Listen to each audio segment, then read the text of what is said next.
മൂസാ നബിയുടെ ചരിത്രം ഞങ്ങൾക്ക് ഇന്ന് പറയാം.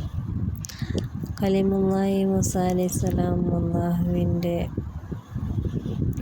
ഈ കലീമുള്ള എന്ന പേര് വരാൻ കാരണം അള്ളാഹുവിനോട് സംസാരിച്ചത് കൊണ്ടാണ്.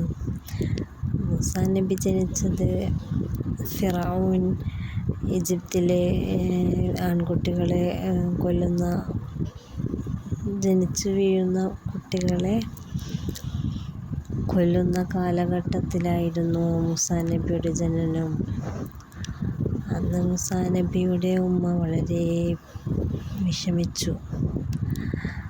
അങ്ങനെ ആൺകുഞ്ഞിനെ പ്രസവിച്ചപ്പോൾ അള്ളാഹു പറഞ്ഞു, നീ പേടിക്കേണ്ട, ആ കുഞ്ഞിനെ ഒരു പെട്ടിയിലാക്കി നൈൽ നദിയിൽ ഒഴുക്കുക.